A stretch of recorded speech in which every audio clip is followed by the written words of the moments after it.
All right, friends, we're back again with our good friend Milo Wolf, Wolf Coaching. Yes, it's T-Man, and I'm gonna do a video on the fitness guru, fitness slave, guru slave. I don't know what to call this guy, man. Lifting, gym, lifting, recruiting. He too is a recruiting, lifting slave himself. Um, yeah, fitness slave, man. Let's see what he has to say. What does Wolf Coaching have to say? Wolf Coaching says, how heavy should you lift for mass versus strength versus power?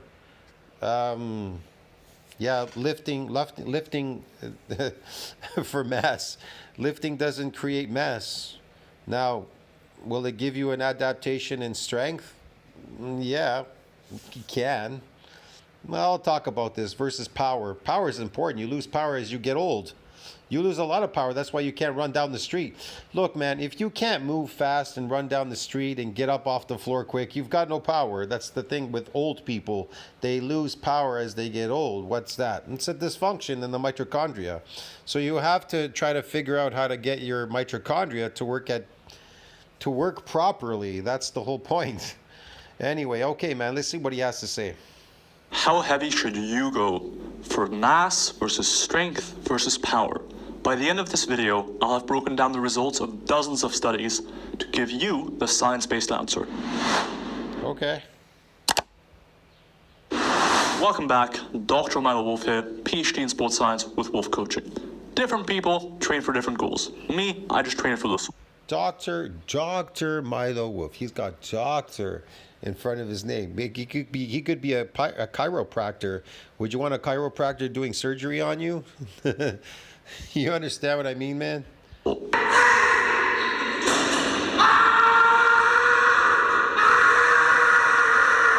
Couldn't live without it. But Dak, I hear you saying, I only train to maximize shareholder value and because I'm forced to do so. And I have insert X or Y goal in mind. I hear you, Corporate Drone. Here's what to do. Fortunately, big man Paul Swinton has performed a meta-regression on several hundreds of studies on exactly this topic to find out how heavy should you lift for different goals. Now, I hear you saying, why did you just call a researcher big man? Well, because if ever you call any sports scientist a pencil neck again, I see you in my comments. Paul Swinton will straight up show up at your house, mog 405 for 10 close grip bench, and then leave. And you will be mogged. And you will never indulge in such indiscretions again as to call sports scientists pencil necks. Feel me? Where was I? Oh yes, how heavy to lift for different goals. Well, Paul Swinton and colleagues looked at 295 studies and analyzed them. Okay. To see how heavy should people lift to maximize strength, power, etc. Essentially, when looking at all of these studies, how heavy do you have to lift to maximize strength and power? That's really interesting. Okay. Yeah. was there an intensity or a percentage of your 1 rep max that maximized improvements in strength, power, jumping, sprinting, etc.? First, good news. Resistance training interventions, aka lifting weights, did increase strength, power, jumping abilities, sprinting abilities, and even agility. So lifting weights is good news for a variety of goals. The largest improvements were seen for strength outcomes, and that makes sense, because strength is a relatively unskilled thing for the most part, and strength is an unskilled thing. The people walking in the street, are they strong? I don't know. How strong is the average person in the street?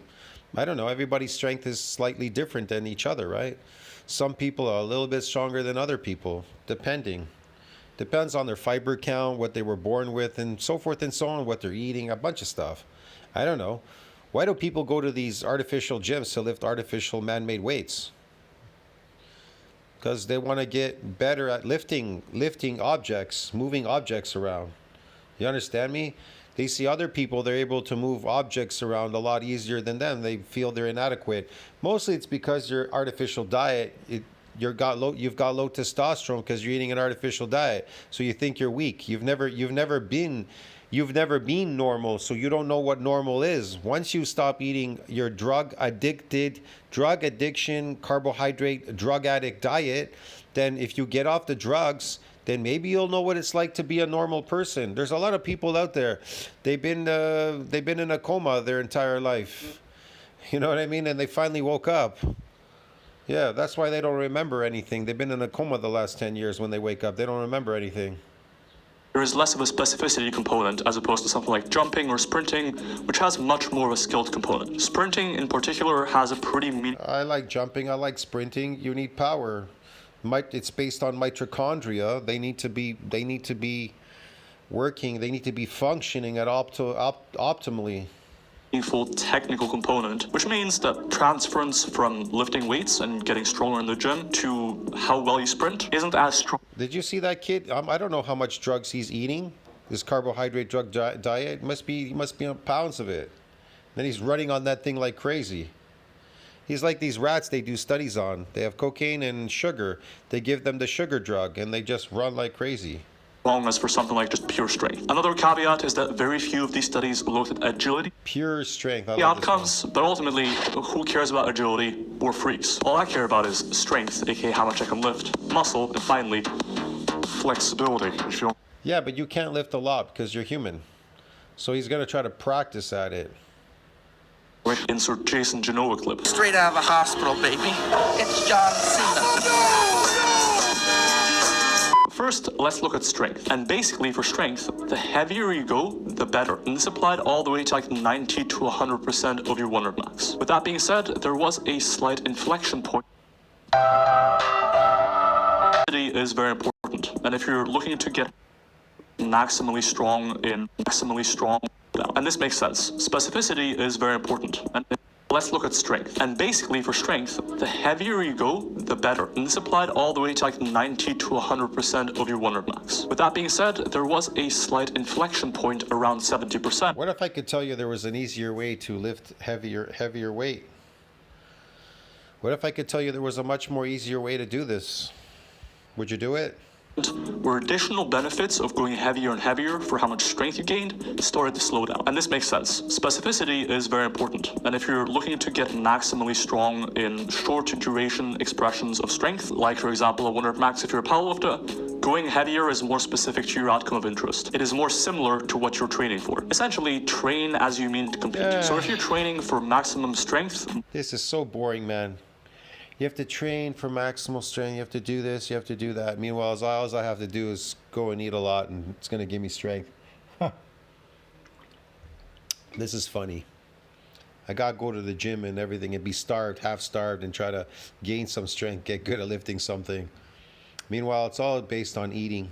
Most of your training should be pretty heavy. However, everything is based on eating. The mass on your body, the strength, the power. You get power. How come you feel powerful when you go to buffet and you eat for like 5 hours? You come out and you feel super powerful, especially when you're young, and you eat all that food. You come out, you feel like you got power. Why is that? Because food, man, makes you anabolic.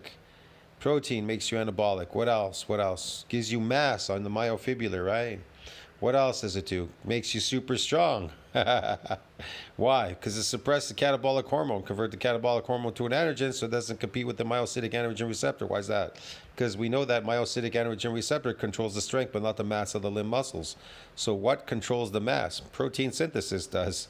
Protein synthesis needs to exceed that breakdown before you could see that mass on that myofibula. It's kind of obvious, man. Like, geez. It should likely also be submaximal. And based on some results from Robinson and colleagues looking at the relationship between how close to failure you go and strength gains, it looks like you essentially want to go as heavy. Everything that he says, it doesn't matter. It means nothing. Look, man, you want to know how easy it is to build all these things, strength, mass, and power? It's really easy, okay? So we know that the myocytic androgen receptor controls the strength. It controls strength. But it doesn't control the mass of the limb muscles. Well, what's going to control the mass? Listen to the word. What they're writing it here, they're telling you what controls the mass of the limb muscles. Well, that's really simple. This is what controls the mass of the limb muscles. If muscle is going to gain mass, protein synthesis must exceed what? protein breakdown. Why is that? Because you want to be in a positive nitrogen balance. Yeah, that's what you want. You want to be in a positive nitrogen balance. It makes you anabolic. I don't know if I could type that in here for you if you don't believe me.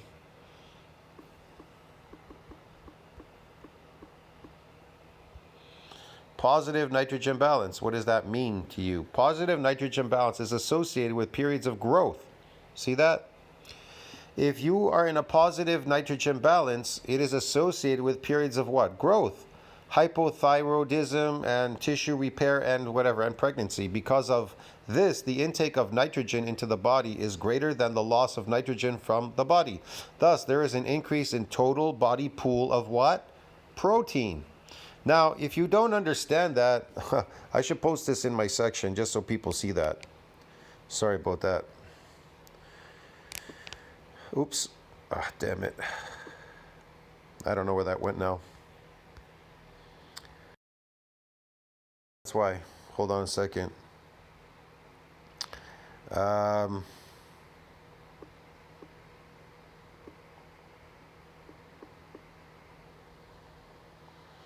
I like this report.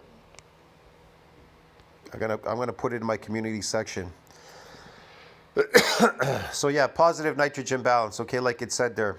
Sorry, man. I keep throwing this shit away. I don't know.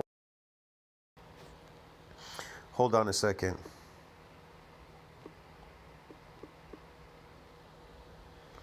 So just like it says there, it says total pool protein. There you go, man. What is the effect of it? It's muscle growth. They tell you the same thing here. It's an NCBI right here. It says effective timing, protein, carbohydrate intake, resistance. I've done this before on my old channel. I've done it on this channel. I've even talked about it before, okay? It says a negative nitrogen balance indicates insufficient protein intake. There you go. Due to what? Illness, malnutrition, or aging, or whatever you're doing there. I don't know. You're just not eating enough. You're eating an artificial diet, so you're not eating enough protein. It could be anti-nutrient. I don't know. It means the patient is using protein faster than is being synthesized. That's what you are all doing. That's your problem. How do you test for positive nitrogen balance? Measure both urine and fecal nitrogen is necessary for the accurate. Well, they used to sell these sticks at GNC. I don't know. They're nitrogen balance sticks, okay, to check your nitrogen balance. But I don't need to do that. I know when I'm positive and when I'm not. So yeah, how to be in a positive nitrogen balance? It's easy. To get your nitrogen balance up, you need a diet high in what? Protein, but also well balanced with carbohydrates and fat. No, you don't. That's a lie. You don't need carbohydrates. You don't need sugar, man. Fuck. To put your nitrogen balance in the plus side, you'll also need adequate sleep and rest. Yeah, you're gonna need that, but you don't need carbohydrates. Don't listen to that shit, bro. So yeah. Anyways, you get the gist of it, okay? That's what's gonna make you super strong. It's going to convert the catabolic hormone to an androgen, doesn't compete with myocytic androgen receptor, giving you maximal force production. And that's the driver. You'll get stronger, bigger, a whole bunch of stuff, dude, okay? Why is this shit coming up now? I don't know what the hell happened here. Stupid commercials. Heavy as possible, but you also want to be submaximal and never. See how fast I answered that for you?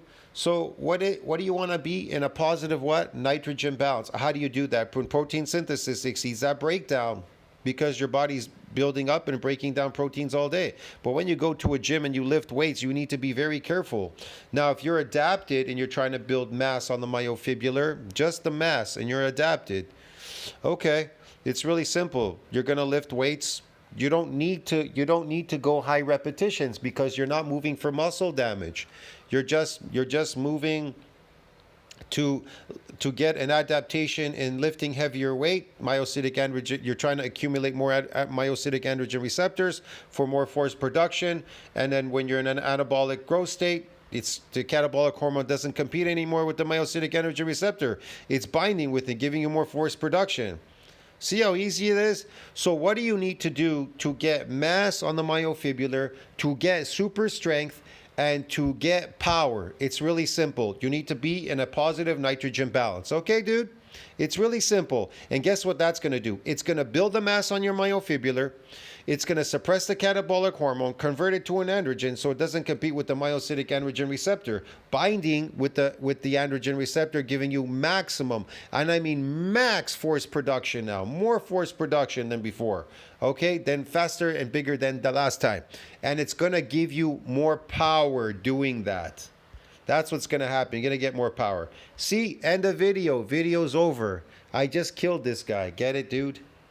Go too close to failure for strength. Maybe unless you're trying to get a little bit bigger in the off season, or maybe unless you're right before a competition and you See, the video's over. I'm done. I just explained it to you and I proved it with some science. I could bring out more science, but I don't want to. If you eat a carbohydrate diet, be careful. You're going to accumulate.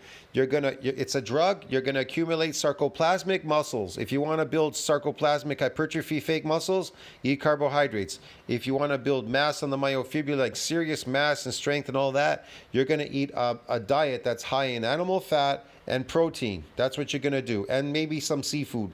You add it in there, okay? But your major staple is going to be beef. Why? Because you're able to eat it raw.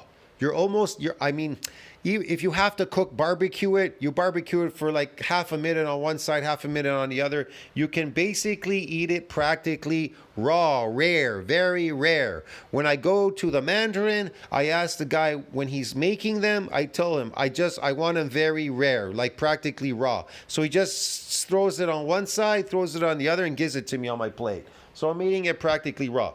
You are able to get the nutrients out of the beef when it's raw. If it's cooked, fully cooked, it's dead. Get it, dude? That's why beef is superior to chicken and pork, because they're carnivore animals. They need to be fully cooked. They're dead if they're fully cooked. Okay, dude? Plus, you should eat your eggs. If you're eating eggs, eat them raw. Don't cook them. Otherwise, they're dead. All right, dude? It's really simple, and that's how you do it. You eat a lot, and I mean hours of eating of that meat and whatever, raw eggs and fucking seafood. So there you go. That's going to be the driver of the mass on the myofibular, the strength, the lifting strength, and power. It's going to give you all those things. Now, you tell me what you think about that. I'll see you in the next video. Like, subscribe, support the channel. I'll see you in the next one. This stuff, for me, it's boring. It's boring. It's a waste of time. Now, if you don't have any money to eat, to build mass, to eat to build mass, to build real strength, and to build all these things and power, then don't do it. Don't waste your time. And if you think it's going to work on a carbohydrate diet, an artificial diet, well, good luck with that. I'm not saying you may not get an adaptation in lifting things, particular things heavy, and you may not get some mass on your body, but the strength that you're driving with carbohydrates, it's different. It's based on that ATP, that energy strength, the drug strength. That's what's driving it. That's why you always say you feel weak when you're not eating carbs, because it's a drug. You're faking that strength now with ATP, with carbohydrates, the drug diet, the sugar diet. And then the mass that you get is sarcoplasmic hypertrophy. It isn't myofibular growth. See what I mean? It's separate. If you're eating a fake diet called carbohydrates, you're going to build carbohydrate muscles, which are fake. You're going to build fakes. Your strength is going to be quite fakely. It's not going to be quite there naturally, like myofibular strength. And the power that you get, they're up and down. It's up and down all the time. It's weird. But now if you eat protein, your natural diet, well, you'll build myofibular mass. And then you'll get more natural strength, and you'll get, and this in adaptation in these myocytic androgen receptors, everything else will be more natural. Your strength will go up and be a lot more natural. So will your power, and you won't have these swings in ATP. Anyways, man, tell me what you think about that. Like, subscribe. I'll see you in the next video. Ciao, friends. This is boring for me. See you later, man.